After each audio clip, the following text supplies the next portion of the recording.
Good morning, everyone. I hope you're all having a lovely day so far.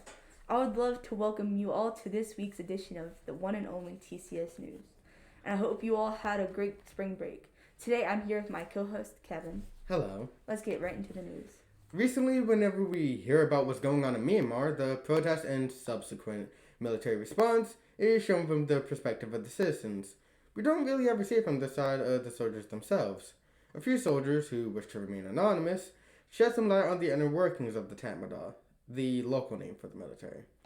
To begin with, the soldiers are taught from the moment they enter boot camp that they're protecting a country and religion that would crumble to the ground without their presence. They then live isolated from the rest of the population and barely ever interact with the masses aside from deployment. This extends to their online lives, where they are constantly monitored by their higher-ups on Facebook. It is also here that they are shown constant propaganda that paint the citizens, particularly the protesters, as the enemy of the state. One would think that some of the newly appointed military officers would disapprove of or go against all the aforementioned disinformation, but that is hardly the case. The children of military officers tend to marry the children of other officers or those with military connections. These children then follow in the steps of their parents and join the military force as well, with the same information and ideals as their predecessors. These factors all come together to create a military force that attacks its own people because it genuinely believes that the citizens are the enemy, and they've never been shown otherwise. To quote one of the anonymous soldiers, most of the soldiers have been disconnected from the world, and for them the Tatmadaw is the only world. For our next story, we're still going to be in Myanmar. My story will be for the opposite side of the coup, the minority side. The military attacks on the minorities of Myanmar had gotten way more aggressive and harsh. Many of the people who fled their villages to escape from the military are now stuck and cannot get back to their homes. Many farmers are affected by this situation. Many farmers need to plant their crops for the season, but they can't get home.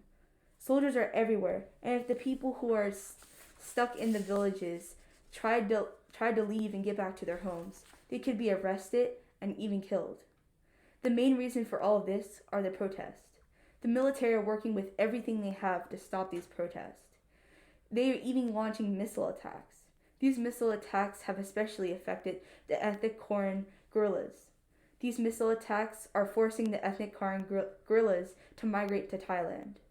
The situation has gotten to the point where the rebel forces are also going to join the fight because of the killing of the Rohingya, the minority in Myanmar. The rebel forces are even thinking about starting a whole army in order to stop the Myanmar military. The UN called ethnic cleansing of the Rohingya, and they stepped in because Myanmar is on the brink of civil war. Ethnic groups make about 40% of Myanmar's 52 million people, so it's important that these people are protected. The military was so desperate to grow bigger in power, they tried to force 800,000 Rohingya to join the military. Many of the Rohingya escaped to Bangladesh, but the others joined the army. The Myanmar military is very powerful. All the groups that have stepped up and are fighting against the Myanmar military are still not strong enough. The federal army made up of rebel group, ethnic armies, and the National Karen Union, which protected and helped many of the civilians. No one knows when this situation will be over with. All we could do is hope for safety of these people who are being slaughtered. Now let's move on to some TCS news, which is the best kind of news. Last Thursday, we had our creative writing before spring break. The topic was 6-word sentences. Everyone seemed to have enjoyed this class. I know I did. I had some pretty good ones. I heard some really good ones as well. Everyone had really good pieces, and some of them were very interesting. One person's writing that really stood out to me was Tylea's. Ty wrote her story a little differently than the others. She created a story, and it was about a woman who had a wife who was cheating with a man. At the end of the story, the woman committed suicide, and her wife came in and saw her body hanging. The woman's wife held her hand and said, "I'm coming." I thought this was very powerful. Some of the other students had really great contributions, such as Joshua. Everyone knows that Josh is famous for his Zoom days. One of his 6-word sentences was, "Joshua on Zoom, bored to death," which I thought was hilarious. He also had another quote, which was, "Life's bad, someone's life is worse," which I thought was very powerful. Because you may think that your life is bad, but in other countries where there is way more poverty, people are in worse situations. Another quote I thought was super powerful was an empty room filled with people. I thought this had a lot of meaning. This sentence was created by the one and only Sama. Sama explained that this sentence meant that you could still be in a room with people, but you can be alone within yourself. I thought this was an amazing quote. A few more quotes that I thought was silly amazing was Manuel's. His quotes were, wakes up, checks time, panic. And at home, throws back away, relaxes. I thought these were very creative. They were also hilarious, especially the way he delivered them. Now, I would like to congratulate Talia for getting her driver's license. Ty finished driving school and got her permit 2 years ago. She got her driver's license on March 19th. While I was talking to Ty, she explained that she was super nervous. When she found out she passed the driving test, she jumped up screaming out of excitement. Ty also explained that she was going to work on her credit and buy a car. Congratulations, Talia. I wish you the best of luck. On the topic of driving, we would also like to congratulate Ethan. He graduated from driving school on the 27th. For 2 weeks, he would leave from the community school and almost immediately go to his driving classes, where he will learn how to drive for 3 hours. When asked about his experience on the matter, Ethan wanted to give a shout out to Miss Robin, his instructor, for her help in learning how to drive quickly. Congratulations, Ethan. You worked hard, stuck to it, and learned a new skill because of it. There are many students in the school who are working towards finishing driving school. Ethan, Claude, Salma, Ronan, and Talia. Talia has already finished everything she needs to start driving, and everyone else is getting closer. Good luck, everyone. I hope you all pass that test and start driving around the neighborhood. One of the students in the school is currently looking for a job. His name is Joshua Sharp. Joshua is a hard worker, and he's willing to work at any job he enjoys. Josh has a history of working, and his first job was at Williams Bar School. It is a special ed school for children who need extra help while they're at school. And that's where Joshua found out that he's good with children. Joshua's second job was at McDonald's.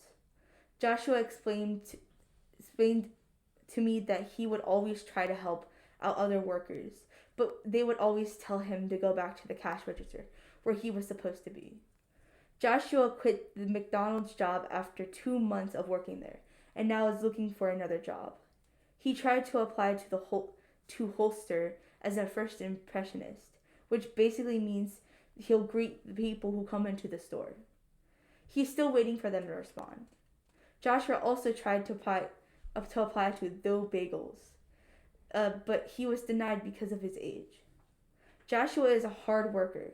For the 2 years that he has been in the school, he has done nothing but work hard. Joshua is looking for a clothing type store or any job. Good luck, Joshua. I hope you find the job that you're looking for. On the weekend that we left for break, on Saturday, Jayla gave a speech at an event for Sister Circle. Over the course of the week, she'd been putting together her presentation and even shared it with us right before we went on break. Even then, when the time came to finally present her speech, Jayla was nervous. This was the first time she had ever presented in front of a large audience, and she was worried about how well she would do. Despite her anxiety, however, Jayla got in front of the crowd and presented it perfectly. Good job on getting over your fears, Jayla. I would like to thank all of the amazing people who provided us with lunches this week, before spring break and this week. Thank you, Mr. Ken and Miss Paulette, for the delicious Chipotle on Wednesday. We enjoy seeing your wonderful faces, even if they're masks. Thank you both so much. You bring us so much joy every month when you bring in that Chipotle. We all appreciate what you do for the school. The BMC planning came in on Thursday. They served us pulled pork sandwiches, chips, and fruit. Afterwards, we had a discussion where they told us about the beginning of BMC planning. Thank you so much for stopping by and telling us more about your company. On Monday, Miss Carol came in with a chicken noodle casserole paired with bread and butter and a salad. It was very delicious, filling, and we appreciate the hard work you put into making it. I would like to thank Miss Peg for bringing in that delicious BLT sandwich, those crispy chips, and scrumptious broccoli and cheddar soup with the juicy strawberries and kiwi. Your lunch always makes my tummy happy. Well, that's it for this week's edition of TCS News. I hope everyone had a wonderful week. I hope to see you all next week. See you.